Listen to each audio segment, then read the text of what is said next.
We're now joined by the VCU Rams, Coach Will Wade and his student athletes, Melvin Johnson, Jonathan Williams, and Jaquan Lewis.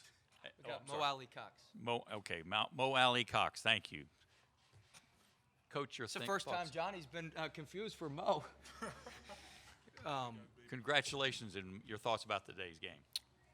I thought we got off to a really good start, which was key. We had talked about that. We sprinted out of the gates. Thought we did a nice job on the backboards. We had made a point all week. We wanted to win the glass by 10 plus, which we did.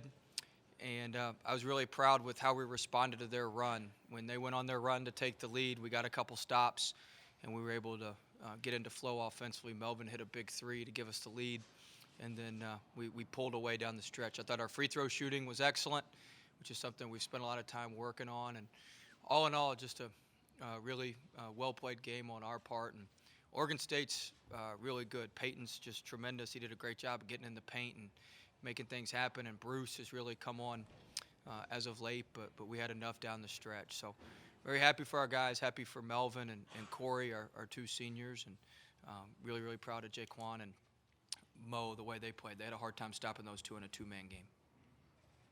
Okay, we'll take questions from the floor. Jaquan, Go ahead. I'm wondering, when they made that run and then they took the lead in the second half, if you guys kind of had we've been here, done this kind of attitude, and how much experience played a role in you guys being able to bounce back from that? No, we just understand the game. We know basketball's full of runs, so we kind of just took a deep breath and just moved on because we knew our run was coming. Got a question on the front, on the aisle.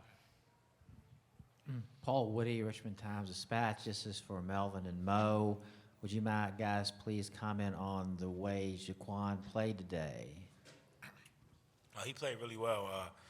Coming into the game, I just told him, I don't got many of these left, and if he could do me any favor, it would be for him to be aggressive.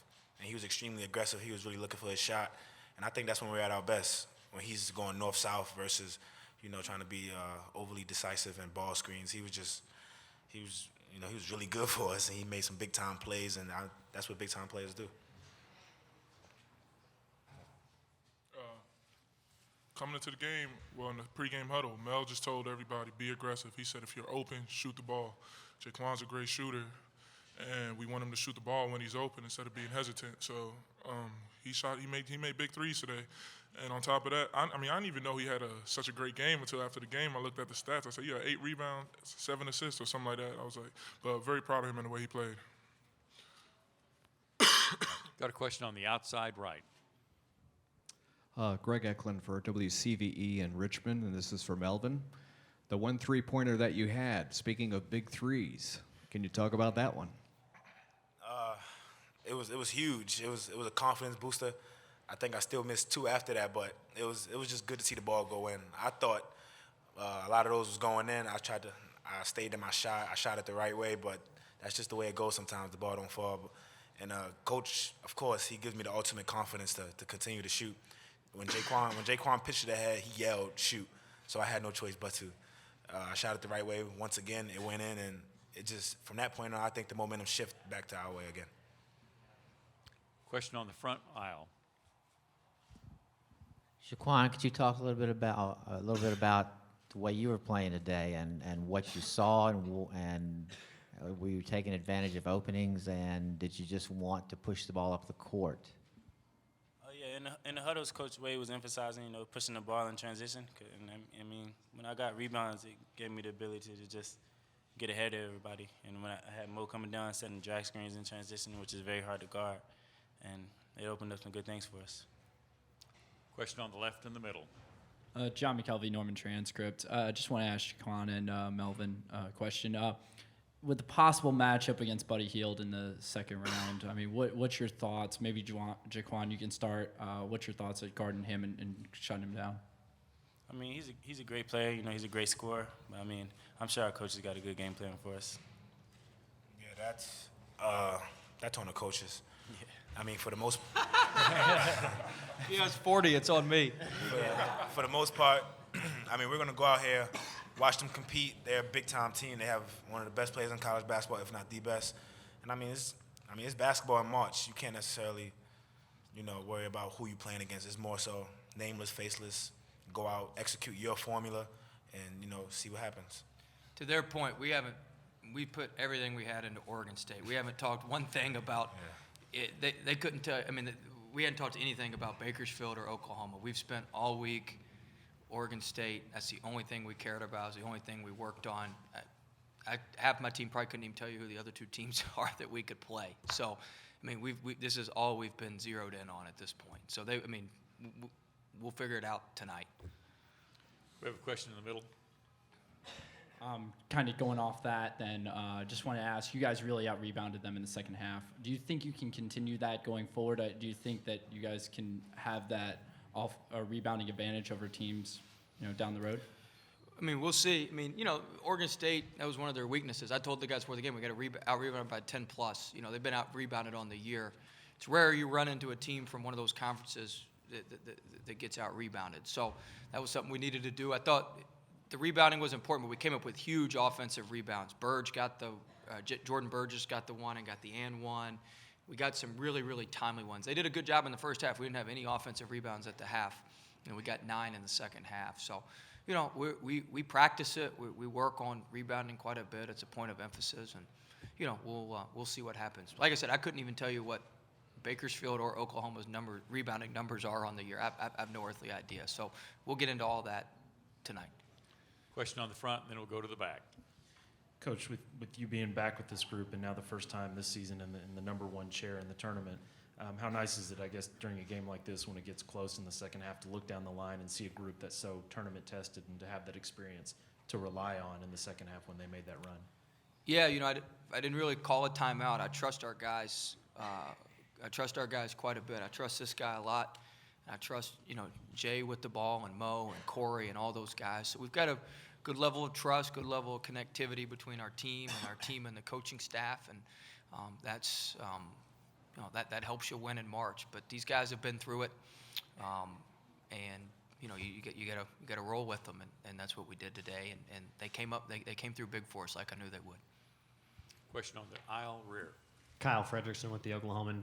Coach, 46 points in the paint today. I mean, is that indicative of the style of play that you want you guys to be at right now with your guards constantly attacking in the paint?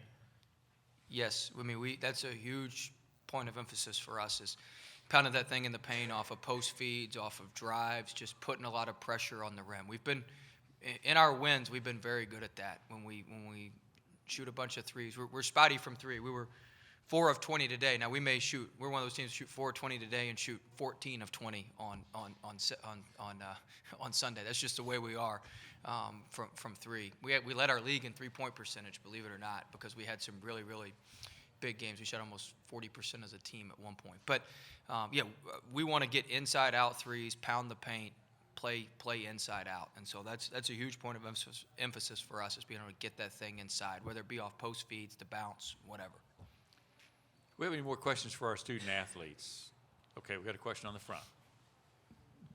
Jaquan, your thoughts on Gary Payton, and did going against a guy with his reputation and his ability offer any motivation to you?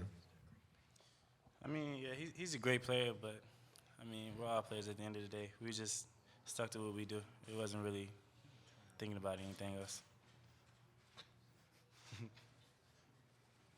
Any other questions for our student athletes, because we're going to release them back to the locker room? We wasn't thinking about nothing else. Okay, gentlemen, we'll let you guys go back to the locker room. We're going to keep your coach for a couple more minutes. Questions for Coach? Got a question on the front.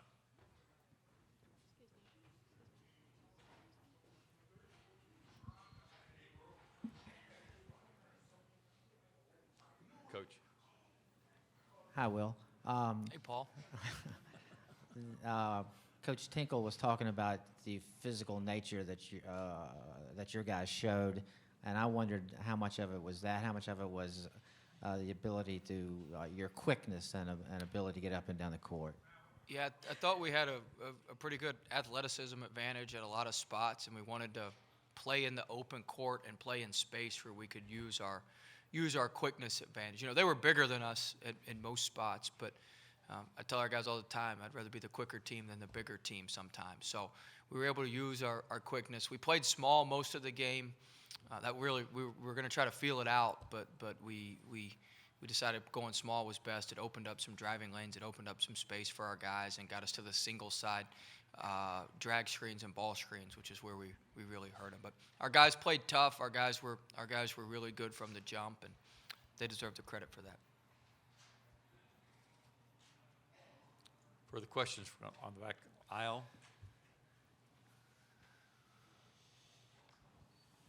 Kyle Frederickson with the Oklahoman. Coach, Corey is kind of the hometown guy here. Maybe didn't have his best statistical game, but thinking back to when maybe you kind of recruited him to the program when he got his waiver, is this what you guys talked about, having the opportunity to be in the position you're in now? Yeah, I told him basically when I recruited. He needed to get better in a couple areas. His three-point percentage is a lot better. He's over 40%. I don't know what he was today, but he's over 40% on the year, and we need to get better there. But I told him, I said, one, you're going to get a chance to get a graduate degree. Two, you're going to have a chance to win a conference championship, which he did in the regular season. And three, you're going to have a chance to play in the NCAA tournament. So pretty much we can check all three boxes at this point. And that's a successful year. He's been really good for us. Those fifth-year kids they're either horror stories or they're great stories, and he's been great for us. He's been really, really good for us, and we're happy to have him. And hopefully now he can settle in a little bit and be ready to go and put his best foot forward on Sunday. We've got time for one more question for Coach. Got a question in the front. Hey, Paul. Hi, Will. You were talking several weeks ago about how you found Jaquan, and you got a tip to go look at him. I don't know, you didn't say who gave you the tip, but is that person someone you'll be calling tonight to say thank you? No, it was actually another AAU coach in their organization. So I was happy for Jaquan. His mentor was here today, which is the first time he's seen him play in an NCAA tournament game, and that was awesome. So I was really, really happy he played well and responded really well all game long. So I would like to get another tip from that person, yes. Okay, Coach, thank you very much, and congratulations on the win. Thank you. Sorry about